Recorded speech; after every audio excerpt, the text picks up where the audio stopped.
The time has come for the Western Conference Final Showdown. Switchbacks take on the biggest test they have faced all season, their bitter rival San Antonio FC, who they have not beaten since 2019.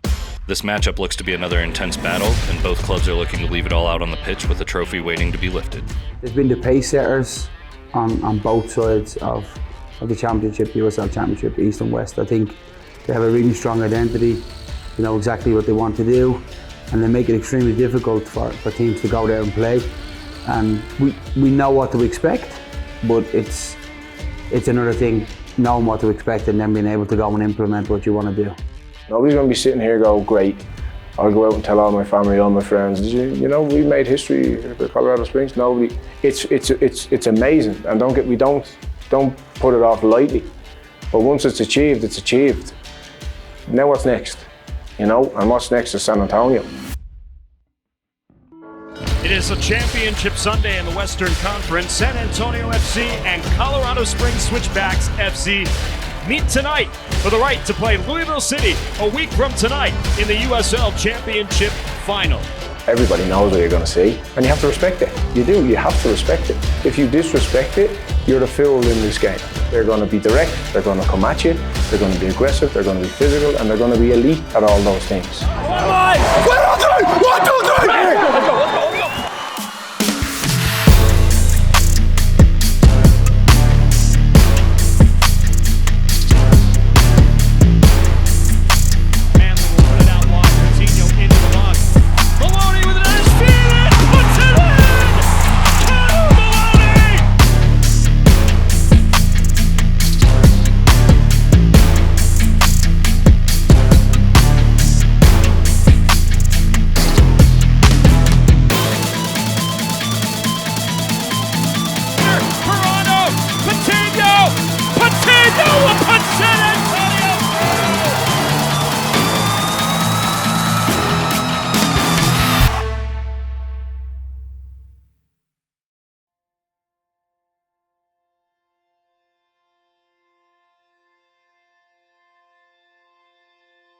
You know, that was a major step forward for this club this year, and everybody in this room played a big part in that.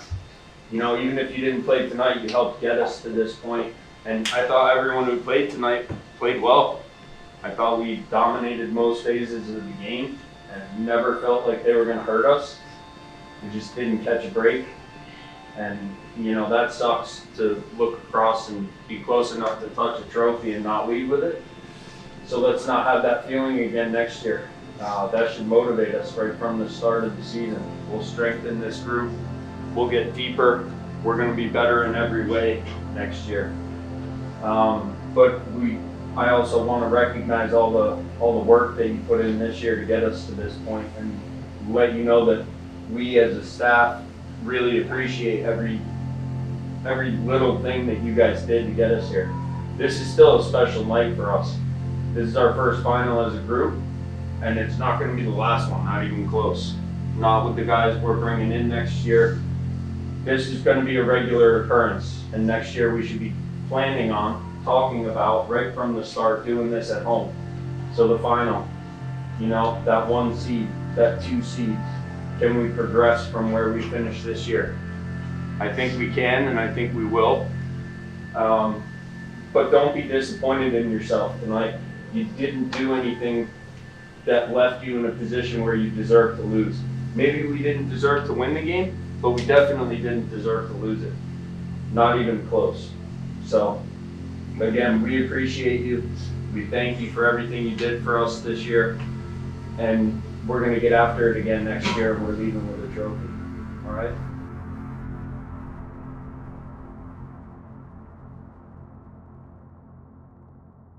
I think testament again to the group. I don't think anyone was cowed by the moment. It was a hard place to play. Again, there's nothing you want more though at that phase of a season. You know, if it was a half-empty building, I think we would have been disappointed. It made the challenge, you know, more significant. But Sunday felt like a knockout game. And as a player, again, that's all you can ask for. It was 1,000 miles an hour to start, and I think we settled into the game well. We conceded first, which is a tough thing to do in that building, but we we responded, I think, incredibly well, and I think put in a great performance. I don't know if it was enough to win the game. I don't think we deserve to lose the game. I think that's the playoffs for you, though. And if you kind of get caught up in, who deserves what at that point, that's not how knockout games go. They're a great team. For me personally, there were a wave of emotions. Obviously, knowing going into the playoffs, the next game I lose be the last game I play. So there was even more motivation for me not to lose a game this run. But getting to a Western Conference final, playing in that environment, playing at that level that, again, I think both teams displayed great level.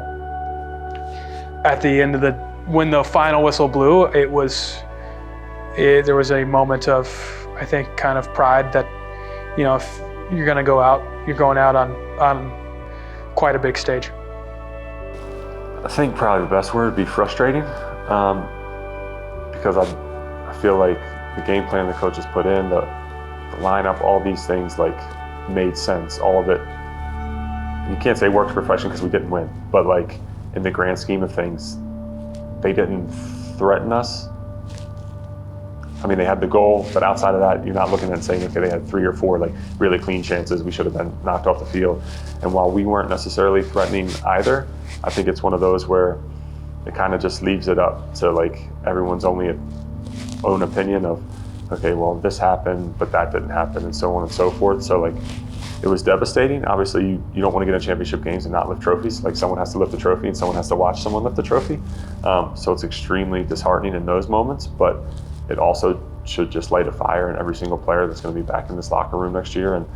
And for that matter, anybody that was on that field that left, if they're going to another locker room, that's something that you never forget. That's something that should always constantly burn inside of you as long as you're playing professional football. So it was difficult, but at the end of the day, if you would have told us at the beginning of the season that we're going to be in a Western Conference final, I think everybody would have taken it. So from that standpoint, it was an ideal situation. It sucked. It sucked. Personally, I was hoping to make a difference and trying to just create a spark and just trying to essentially create something, even if it was an assist or if it was a goal, just something to try and change up how the defenders were defending. Because in the first half, we didn't really create too many chances. And in the second half, we started to create more, but at that time it was too late. And so I came in 10 minutes left, just tried to give it my all, and obviously we came short, and there were some missed calls, but that's a story for another time. You don't want to say it was great to be there because I thought we dominated the game and deserved better. Probably a couple calls go our way and that game could be a multi-goal win.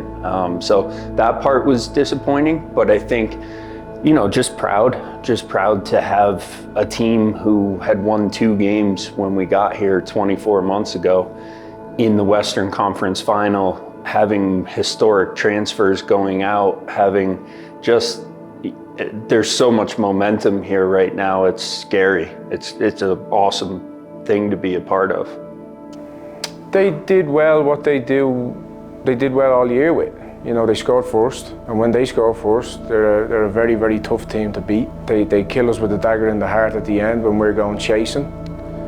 And I'd still come out of it proud. No trophy in our hands, so that's a sickener. But we didn't shy away. We didn't pull out of any tackles. And other teams have when they've gone there. We played some good stuff, we had some chances, and we're coming out of that proud. There's a reason the whole group got together and stood there and watched them lift that trophy.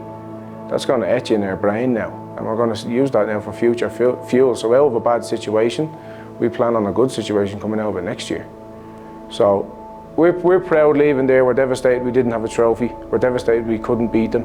We're not far away, but we're also not close enough this year. And they did what they did well, and Where you can argue all the other pieces around whatever you want, but in my opinion, they deserved. They deserved to move on because we didn't put the ball in the back of the net. Very simple.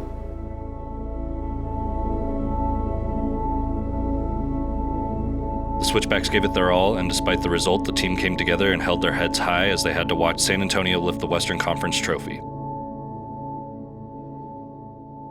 Having left it all out on the pitch, they look to use this as motivation for the 2023 season. Just how much it hurts to watch them celebrate and feeling how we felt, you know. But I think us watching that and coming together, linking arms, is a testament to the characters we have on our team, you know. This year was a year where maybe I didn't get as many games, but the games that I got, I could definitely see that I improved in every aspect of my game.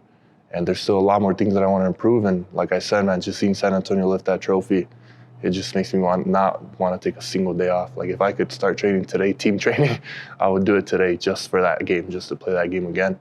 And so yeah, I have my off-season goals.